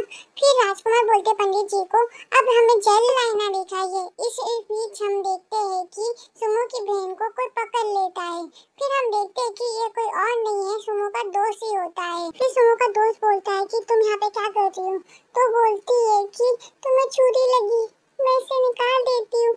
तो बोलता है कि ये जीवीला, इसे छुओ मत। फिर उससे पूछता है तुम्हारा नाम क्या है? तो बताती है नासिन। तो बोलता है नासिन एक काम करो, इसको जाके युआन के मालकिन को दे देना और उसे कहना मैं अपने काम पूरा करने से पहले मर गया हूँ। यही कहते और बेहोश होने लगता है। तो कहता है ऐसे मत कहो, तुम जिंदा हो, मेरे पास कई सारी जड़ी बूटियां हैं। उसके बाद वो खसखस के फूल को देखती है, फिर वो उसे उठाती है। तो बोलता है मुझे कहाँ ले जा रही हो? तो वो बोलती है कि मैं तुम्हें बचाने ले जा रही हूँ। फिर हम यहाँ पे देखते हैं पंडित जी को और राजकुमार को बात करते हुए। वही बोलती है कि नासिन ने इतनी मुसीबत के टाइम पे ईश्वरी अंगूठी का इस्तेमाल क्यों नहीं किया? तो राजकुमार बोलते हैं ये तो मुझे भी नहीं पता। फिर हम देखते हैं नासिन को, बोलती है कि ये बाकी लोगों की जान बचाती, उसने मुझसे सही कहा था। उसके बाद वो बोलता है कि तुम जानती हो ये कितनी कीमती जड़ी बूटी थी, तो भी तुमने मुझ पर इस्तेमाल की? वो बोलती है हाँ मैं जानती हूँ, मुझे सारी बातें पता है। तो बोलता तुम एक अनजान के लिए तुमने ये क्यों किया? तो बोलती है कि तुम मुझसे ज्यादा कीमती हो इसलिए। उसके बाद बोलता है कि मैं तुम्हें दूसरा खसखस का फूल नहीं दे सकता, तो बोलती है कि कोई बात नहीं, इसकी जगह तुम खुद को मुझे दे दो। सुनने के बाद तो जल्दी से उठ जाता है और बोलता है कि हम किसी के गुलाम नहीं बनते। वो बोलती नहीं नहीं, तुम गलत समझ रहे हो, मैं ऐसा नहीं की दीदी। फिर वो बोलती है क्या तुम जल पुरुष हो? तो बोलता है हाँ। तो बोलते पर तुम दिखते तो नहीं हो। तो अपना कान दिखा देता है और उससे पता चल जाता है कि जल पुरुष है। उसे दर्द होने लगता है तो वो बोलती है कि अगर तुम्हें दर्द हो रहा है तो तुम रो सकते हो। तो बोलता है कि तुम ये चाहते हो ना मैं जाके रो और मेरी आंखों से मोती निकले या तुम उसे ले सको। तो बोलती है क्या तुम काफी समझदार हो। इसी बीच उन्हें बाहर से सिपाहियों की आवाज आने लग जाती है और हमें बाहर दिखाया जाता है वहाँ पे सिपाही और सेनापति जी आ गए होते हैं। उन्हें समझ में आ जाता है कि सुमो का दोस्त सही पे था और वहाँ पे ढूंढने लग जाते हैं। और सुमो का जो दोस्त होता है ना, हम पकड़े जाएंगे, मुझे मेरा काम पूरा करना है, मुझे यौन डेट जाना होगा। नासिन हमें अलविदा कहना होगा, मुझे बचाया उसके लिए शुक्रिया। नासिन बोलती है अलविदा कहने की कोई जरूरत नहीं, तुम यकीन नहीं करोगे पर मैं भी हो ही जा रही हूँ, फिर तुम मेरे साथ मारी जाओगी। तो बोलती है कि तुमने कहा था तुम मेरा एहसान चुकाओगे। ऐसे भी युवांग बहुत बड़ा है, अगर हम अलग हो गए तो तुम मेरा एहसान कैसे उतारोगे? फिर वो बोलता है ठीक है। फिर वो एक चिन्ह बनाता है।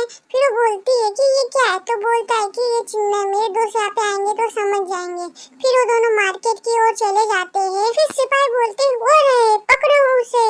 उसके बाद वो सिपाही उन्हें पकड़ने के लिए आ जाते हैं और नासिन बहुत डर जाती है और वो सिपाही आगे चले जाते हैं किसी और व्यक्ति को पकड़ने के लिए। सेनापति जी को देखते हैं जो बोल रहे होते हैं यहाँ के मार्केट में तो शराब की खुशबू तक नहीं है, कमाल कमाल के रही है।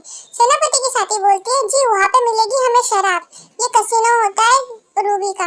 फिर उन लोग वहाँ पे जाते हैं। उस लड़की को बोलते हैं तुम शराब लाओ तब तक मैं खेलता हूँ। सेनापति को वो लड़की बोलती है सेनापति हमारे पास ज्यादा दिन नहीं है तो आप ज्यादा मत खेलना। फिर सेनापति वहाँ पे जाता है, बोलते हैं कि मुझे भी खेलना। तो वो बोलते हैं ठीक है खेलो। उसके बाद हम देखते हैं सेनापति की जो साथी पूछती है कि महारानी रू यहीं पे है क्या? आदमी बोलता है कौन? तो बोलते मैं कांगजन सेना की पूर्व योद्धा हूँ, मैंने सुना है राजकुमार जल्दी यहाँ पे लौट के आने वाले हैं, मुझे लगता है कि वो तांग आ गए होंगे। आदमी बोलता है मैंने ऐसी कोई बात नहीं सुनी है, ये 200 का है, आप मुझे पैसे दे दीजिए। फिर हम सुमो को देखते हैं जो वहाँ पे पहुँच गया होता है जहाँ पे सुमो की बहन और उसका दोस्त था। फिर वो देखता है कि वहाँ पे निशान बनाया तो समझ जाता है यहाँ पे उसका दोस्त था। फिर हम मार्केट का सीन देखते हैं जहाँ पे सुमो की बहन और सुमो का दोस्त सिपाहियों से चुप रहे होते हैं। फिर अचानक उन लोग वहाँ से जा रहे होते हैं तो सिपाही लोग बोलते हैं कि इन्हें पकड़ो। ये चीजें देख के सुमो की बहन बहुत डर जाती है और बोलती है मुझे मत पकड़ो, मैंने कुछ नहीं किया, सच बोल रही हूँ। पर वो तो किसी और को पकड़ने जा रहे होते हैं और वो डर जाती है। फिर वहाँ पे सुमो आता है और उससे बोलता है कि अगर मरना नहीं चाहती तो सारा दिन बाहर मत घुमा करो। तो बोलती है कि भैया। कसिनो का सीन देखते हैं जहाँ पे मंत्री सब कुछ हार चुके होते हैं। तो उसके बाजू वाला आदमी बोलता है आज मैंने बहुत जीता है, अगर तुम चाहते हो मैं तुम्हें उधार दूं तो फिर एक काम करो, बदले में मुझे भी कुछ चाहिए, मैं तुम्हें 50 मुद्राएं दे सकता हूँ। उसके पहले मैं तुम्हारा सामान देखूंगा, सबसे पहले इसके कपड़े उतारो। ये उसके बाद सेनापति जी बोलते हैं ये जो कह रहे हैं वो करो, इन्हें दिखा दो अपनी सुंदर टांगे। उसके बाद वो अपनी टांगों को फैलाती है और जोर से उसके आंख में एक लात मारती है। तो आदमी बोलता है रख लो मेरे सारे पैसे रख लो, मैं जा रहा हूँ ऐसे। फिर सेनापति बोलते हैं कि किसी और को भी देखना है खूबसूरत पे। फिर हम सुमो को देखते हैं जो सिपाहियों से छुपा हुआ था। उसके बाद हम सेनापति को देखते हैं जो बोलता है कि मेरी तलवार कहाँ है। तो वो बोलती है मुझे नहीं पता आपकी तलवार कहाँ है। फिर उसे तलवार मिल जाती है। फिर अपनी तलवार को दाव पे लगा देता है कि बोलता है ये 10,000 का है, कोई लगा सकता है दाव 10,000 का। उसके बाद सब लोग बोलने लगते बाप रे बाप इतनी महंगी चीज। उसके बाद सेनापति की नजर सुमो के पर चली जाती है। सेनापति सोचता है कि लेकिन यहाँ पे क्यों आया है। सुमो की नजर भी सेनापति पर पड़ जाती है पर वो वहाँ से चला जाता है और सेनापति अपनी तलवार उठाते हैं सुमो पर हमला करने चले जाते हैं। फिर सुमो बोलता है कि सेनापति जी सिंह काफी वक्त हो गए मिले। सेनापति बोलते हैं कि आखिरकार तो मिल ही गए। फिर उस पर हमला करने वाले होते हैं पर वहाँ पे रूह आ जाती है और बोलती है कि यहाँ पे काफी लोग हैं, आप ऐसा मत कीजिए। उसके बाद सुमो बोलता है कि सेनापति कहीं और चलते हैं। फिर उन लोग एक कमरे में जाते हैं। कमरे के अंदर जाते ही सेनापति जी सुमो पर हमला कर देते हैं और वो हमला सुमो के पूरे गले पे लग जाता है। और जैसे देखते हैं कि सेनापति जी कि उससे सुमो मरने वाला है पर अपने हमले को रोक देते हैं और वो साइड में हो जाते हैं और सुमो को दिखाया जाता है जो उसकी चोट है ऑटोमेटिकली हील हो जाती है। ये देख के सेनापति जी शॉक हो जाता है। फिर सेनापति बोलते हैं तुमने पलट के बाहर क्यों नहीं किया, तुम्हें क्या दुख हो रहा है? 100 साल पहले तुमने जो गलती की थी तो सुमो बोलता है जो मैंने गलती की थी उसकी सजा मुझे खाली राजकुमारी देगी। अभी बोलते हैं उसका नाम लेने की हिम्मत कैसे की। तो बोलता है कि राजकुमारी ने जो मुझ पर एहसान किए उसका मैं एहसान जरूर चुकाऊंगा और अभी मुझे किसी की जान बचानी है, इसलिए तुम मुझे मजबूर मत करो। फिर सेनापति बोलते हैं मैं ही इंतजार करूंगा। फिर सुमो बोलता है ठीक है। फिर सुमो वहाँ से जाने लगता है तो सुमो सेनापति के साथी से मिलता है और वो बोलती है राजकुमार, तो बोलते काफी वक्त हुए मिले। तो बोलती है जी हाँ आप ही है तो फिर समुंदर के राजा। फिर वो पूछती है अंशी कैसा है। सुमो बोलता है कि फिक्र मत करो मैं उसे कुछ नहीं होने दूंगा। इस सुमो का दोस्त का नाम है अंशी, ठीक है। सेनापति जी आते हैं बोलते हैं समुंदर का राजा। तो बोलती है कि जी हाँ मैं यहाँ पे महारानी रूह से मिलने आई थी और उन्होंने हमें बताया था कि समुंदर के राजा आने वाले हैं। सेनापति जी बोलती है उम्मीद नहीं थी वो समुंदर का राजा होगा। फिर वो बोलती है मैं आपसे ये छुपाना नहीं चाहती थी। बोलते जब तुम्हें खबर मिली थी तब तुमने मुझे बताया क्यों नहीं। तो चुप हो जाते हैं। फिर वो उसे बोलते कि जाके अपना काम करो मैं ही रुकूंगा। तो फिर हम सुमो को देखते हैं। सुमो अपने दोस्त को ठीक कर रहा होता है, अचानक से उसे कुछ होता है तो रूह पूछती है कि अब ठीक है ना राजकुमार। तो बोलता है कि हाँ। तो वो बोलती है एंजी। तो बोलता है हाँ वो भी ठीक हो जाएगा बस आराम करेगा। तो फिर उसे चाय देती है और उसके साथ बातें करती है। फिर रूह पूछती है कि आप कौन से मंत्र का अभ्यास करते हैं, आपको क्या तकलीफ नहीं होती। आपने एंजी को इतनी जल्दी ठीक कर दिया। सुमो बोलता है कि एंजी पर बहुत खतरनाक एक जहर लगाया गया था, अगर बर्फीला इसका इस्तेमाल ना किया होता तो उसकी जान भी जा सकती थी। ये सुनने के बाद ध्रुव बोलती है कि बर्फीला खसखस उसे कहाँ से मिला। फिर सुमो नासिन का नाम लेता है और बोलता है कि अभी मुझे आराम करना है आप जाइए। फिर हम नासिन को देखते हैं मार्केट में जो सुमो को ढूंढ रहा होता है और वहाँ पे राजकुमारी आ जाती है और उसका नाम पुकारती है। तो भागती हुई राजकुमारी के पास जाती है। राजकुमारी उससे पूछती है तुम अकेले यहाँ पे क्या कर रही हो। तो बताती है कि मैं सुमो भैया को ढूंढ रही हूँ। नासिन की नजर उसी जुआ घर में पड़ती है। फिर वो वहाँ पे जाती है पर वहाँ के जो गार्ड्स होते हैं वहाँ पे जाने नहीं देते।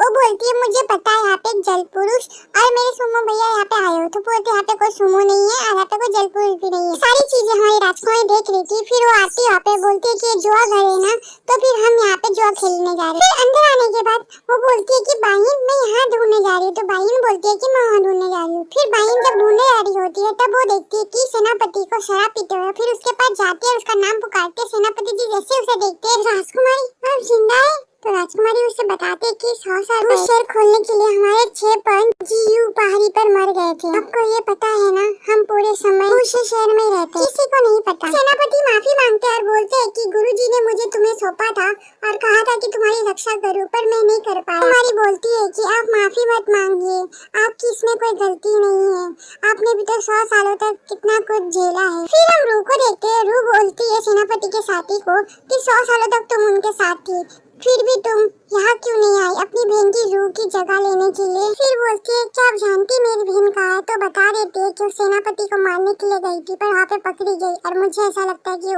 वो मारी गई है। ये सुनने के बाद वो सैड हो जाती है। फिर हम राजकुमार को देखते हैं जो मैजिक से बचने के लिए एक आभूषण बना रहे थे। तो राजकुमारी के दोस्त आ जाते हैं उनसे पूछते कि राजकुमार आप क्या कर रहे। तो सारी बातें बता देते हैं। बचने के लिए मैं ये आभूषण बना रहा हूँ, अगर ये ज्यादा चमकने लगे तो समझ जाना इसकी शक्तियाँ खत्म हो रही है। की दोस्त बोलती है शुक्रिया राजकुमार। फिर वो बोलती है कि राजकुमार हाथ में जो आभूषण है वो कितना खूबसूरत है, उसमें एक फूल भी बना है पर मेरे आभूषण में फूल क्यों नहीं बना है, मेरे वाले में भी होता तो काफी खूबसूरत लगता। ये सुनते ही वो छुपा लेते हैं। बोलते हैं कि ये सब एक ही जैसे है, एक ही शक्तियाँ इनमें। तो बोलती है कि अच्छा एक ही शक्तियाँ है। तो बोलते हैं हाँ एक्चुअली ना राजकुमारी को ये फूल पसंद है इसलिए मैंने इसमें रखा है। तो बोल अच्छा राजकुमारी को पसंद है इसलिए। फिर राजकुमार टॉपिक बदलते हुए बोलते हैं कि राजकुमारी को बहुत टाइम हो गया, पता नहीं उसे नासिन मिली होगी भी क्या नहीं। फिर हम नेक्स्ट सीन में देखते हैं सेनापति जी को जो फिर सेनापति सिपाहियों को बोलते हैं कि मैं चंगू का सेनापति, दरवाजा खोलो। फिर वो दरवाजा खोल देते हैं। सेनापति जी बोलते हैं जैसे तुम्हें एक जलपुरुष लड़की के साथ दिखे उसे मुझे आकर बताना, जाओ उसे ढूंढो। फिर बोलते हैं जी सेनापति जी। फिर वो एक आदमी को लेके आते हैं। फिर सेनापति को बोलते हैं कि ये आदमी बोल रहा है कि इसने इन दोनों को देखा था। फिर वो बोलता है ठीक से देखो। वो बोलता है हाँ मैंने इन दोनों को देखा था। फिर हम सेनापति को देखते हैं राजकुमारी के साथ। राजकुमारी बोल रही होती है पहले आप कभी शराब नहीं पीते थे पर अभी। सेनापति बोलते हैं कि मेरी बात छोड़ो, मुझे लगा था कि फिर हम कभी नहीं मिल पाएंगे। राजकुमारी सेनापति को बताती है कि मैंने कभी राजकुमार से शादी नहीं की थी, हमारा रिश्ता ऐसा नहीं। राजकुमारी बताती है कि राजकुमार हमेशा बताते हैं कि अगर आप होते तो बहुत अच्छा होता, क्योंकि आप हर चीज को संभाल लेते। सेनापति जी बोलते हैं कि अब मैं बूढ़ा हो गया, मेरे हाथ कांपते शराब पीने के कारण, मुझसे नहीं होगा। सेनापति पूछते हैं कि तुम यहाँ पे क्यों आई थी, तो बताती है कि मैं नासिन के साथ यहाँ पे आई थी। छोरी अंगूठी ने नासिन को चुना है, ये वही है जिसने राजकुमार की पहली मोहर तोड़ी थी। लेकिन अब कांगलियों के लोग उसे ढूंढ रहे हैं क्योंकि आप उसकी रक्षा करें और बाकी मोहर खोलने में भी आप उसकी मदद करें, क्योंकि अब हम 6 पंच दिन में बाहर नहीं निकल सकते। फिर सेनापति बोलते हैं कि लेकिन क्यों, तुम दिन में बाहर क्यों नहीं निकल सकती, तो बोलती है कि ये भूषण शहर को खोलने का कीमत है। राजकुमारी सेनापति को बहुत समझाने की कोशिश करते पर वो समझते नहीं है और वहाँ पे नासिन आती है और बोलती है कि मुझे सुमो कहीं पे भी नहीं मिला। ये जानने के बाद तो सेनापति और गुस्सा हो जाता है और बताते हैं कि सुमो अब राजा बन चुका है समुद्र का। जानने के बाद राजकुमारी शॉक हो जाती है, सेनापति वहाँ से चले जाते हैं। नासिन बोलती है कि मैंने कुछ गलत बोल दिया है क्या, फिर राजकुमारी बोलती है नहीं तुमने कुछ गलत नहीं बोला। फिर बोलती है सुमो को ढूंढने के बाद तुम मेरे साथ चलोगी। फिर वो बोलती है ठीक है। फिर वो बोलती है कि राजकुमारी देखो ना, मुझे ऐसा लगता है कि इस कमरे में कोई है। फिर उन लोग देखते हैं इस कमरे में पर वहाँ पे कोई दिखता नहीं, पर वहाँ पे रूह आ जाता है और बोलते हैं कि आप लोग यहाँ पे क्या कर रहे हो। राजकुमारी माफी मांगती है और बोलती है कि हम किसी को ढूंढ रहे हैं। ये सारी बातें सुमो सुन रहा होता है। रूह बोलती है कि तुम जिसे ढूंढ रहे हो वो यहाँ पे नहीं है। फिर राजकुमारी को याद आता है कि 100 साल पहले रूह को उसने स्टार ओशन कोर्टयार्ड में देखा था। फिर वो बताती है कि 100 साल पहले हम मिल चुके हैं, आपको याद है, तो बताती है कि 100 साल पुरानी बातें कौन याद रखता है। रूह ऐसा बोलती है। फिर अचानक सुमो को कुछ होने लगता है, सुमो दरवाजा खोल देता है। फिर राजकुमारी अंदर चली जाती है, नाज़िन भी अंदर जाने की कोशिश करती है पर रूह उसे रोक लेती है। फिर हम राजकुमारी को देखते हैं जो अंदर देख रही होती है कि क्या है उधर। फिर अचानक से सुमो पीछे से आ जाता है। फिर राजकुमारी सुमो को देखती है, फिर सुमो उसके क्लोज जाने की कोशिश करता है। राजकुमारी सुमो को अपने पास से दूर करती है। फिर बोलती है तुम क्या कर रही हो। नाज़िन रूह को बताती है कि एंशिन घायल था तो मैं उसे यहाँ ला रही थी, पर रास्ते में मुझे सुमो भैया मिल गया। सुमो वहाँ से उसे ले गया। फिर वो बोलती है चुप करो। फिर वो देखती है खिड़की से सिपाही यहाँ पे आ रहे हैं। फिर वो बोलती है कि कांगलियों की सेना यहाँ पे क्या करे, क्या तुम उन्हें लाई हो, तो बोलती है कि नहीं मैं उन्हें क्यों लाऊंगी यहाँ पे। तो बोलती है यहाँ पे तो फिर क्या करे, तो वो बोलती है कि एंशी को पकड़ने तो नहीं आए। ये सुनने के बाद उसको देखने लगती है और उससे उसका नाम पूछती है। फिर वो बोलती है कि मेरा नाम नासिन है। तो बोलती है कि नासिन तुम मेरा एक काम करो, ये मोती को बाहर ले जाओ। तो मना कर देती है कि बोलती है कि बाहर बहुत सिपाही है, मैं नहीं जाऊंगी। तो बोलती है कि तुम, फिर वो बोलती है कि अगर तुम नहीं चाहती एंशी मुसीबत में पड़े तो तुम जाके ये संदेशा पहुंचा दो। फिर वो वहाँ से चली जाती है। फिर सेनापति आते हैं और बोलते हैं कि सिपाही ढूंढो उन्हें। फिर वो ढूंढने लग जाते हैं। फिर हम सुमो की बहन को देखते हैं जो पीछे के दरवाजे से चली जाती है। कसिनो के अंदर युवा सेनापति भी आ जाते हैं और दूसरा वाला सेनापति उससे बोलता है कि पधारिए सेनापति। फिर रूह आती है और बोलती है कि इतने सारे अधिकारी मेरे जुआ घर में आए हैं, स्वागत तो करना पड़ेगा। फिर हम राजकुमारी और हमारे सुमो को देखते हैं। राजकुमारी बोलती है कि काली भाप कैसी, और सुमो बोलता है तुम्हें मेरी इतनी फिक्र है। तो राजकुमारी बोलती है सुमो तुम बड़ी अजीब लग रहे हो। सुमो बोलता है कि अजीब, मुझ में क्या अजीब है। ये बोलते हुए राजकुमारी पर हमला कर देता है। राजकुमारी भी उसके हमले को रोक देती है, इससे सुमो को थोड़ा चोट लग जाता है। राजकुमारी उसके पास जाती है। ये मौका पाते सुमो उसका गला पकड़ लेता है और उससे कहने लगता है बर्फीले पहाड़ पे तुमने मुझसे कहा कि 100 साल पहले वो मेरा प्यार नहीं, पर तुम्हें नहीं पता मैंने दिन रात खाली तुम्हारा सपना देखा है भाई, और मुझे कितनी तकलीफ दोगी। ये कहने के बाद उसका गला दबाने लग जाता है। फिर राजकुमारी उसको बोलती है सुमो, और जैसे राजकुमारी उसे सुमो बोलती है ऐसे अचानक उसे पुरानी बातें याद आने लग जाती है और उसका गला छोड़ देता है। और फिर सुमो सोचने लगता है उसने भी क्या कर दिया। फिर राजकुमारी बोलती है कि सुमो तुम्हें क्या हुआ। पर सुमो कुछ बोलता नहीं और पीछे घूम जाता है। फिर हम देखते हैं सेनापति के साथ रूह बात कर रही होती है। सेनापति बोलता है कि सुना है कि जुआ घर में बहुत कमाई होती है। तो रूह बोलती है बस गुजारा हो जाता है, अगर आप लोग चाहे तो यहाँ पे खेल सकते, मैं इंतजाम करवा सकती। तो बोलता है नहीं, मैं कुछ लोगों को यहाँ पे गिरफ्तार करने के लिए आया हूँ, देख के बताइए इन लोगों को आपने कभी देखा है क्या नहीं। तो बताती है मैंने इन दोनों को कभी अपने जुए खाने में नहीं देखा है। सेनापति बोलता है कि किसी गुनहगार को अपने घर में पनाह देना ये बहुत बड़ा अपराध है। तो बोलती है सेनापति मेरे घर में ऐसा कोई नहीं। हम देखते हैं कि राजकुमारी बोलती है सुमो, फिर सुमो बोलता है तुम जाती क्यों नहीं, तुमने मुझे भूलने के लिए कहा था, मैं हर वक्त तुम्हारे बारे में सोचता हूँ। तुम्हें पता है जिंदगी में मैं किसी और से प्यार नहीं कर सकता, फिर भी तुम मुझे बस 100 सालों में भूल गई। वाकई जिंदा हो तो मुझे ढूंढने क्यों नहीं आई। बोलती है कि सुमो छोड़ो मुझे। सुमो बोलता है कि नहीं छोड़ूंगा, मैं छोड़ूंगा तो तुम चली जाओगी यहाँ से। भाई तुम्हें पाने के लिए मुझे क्या करना पड़ेगा, क्या तुम मुझे बताओगी। राजकुमारी बोलती है तुम मुझे जाने दो। सुमो बोलता है नहीं, उसकी सुमो के सर में दर्द होने लगता है। राजकुमारी इसका फायदा उठा के सुमो को बेहोश कर देती है और सुमो एक सपने के अंदर चला जाता है जहाँ पे राजकुमारी और वो होता है। और उसके बाद दिखाया जाता है सुमो गिरने वाला होता है पर राजकुमारी आके उसे पकड़ लेती है। हम सेनापति को देखते हैं जो तलाशी ले रहे होते हैं कि यहाँ पे कोई छुपा है क्या नहीं।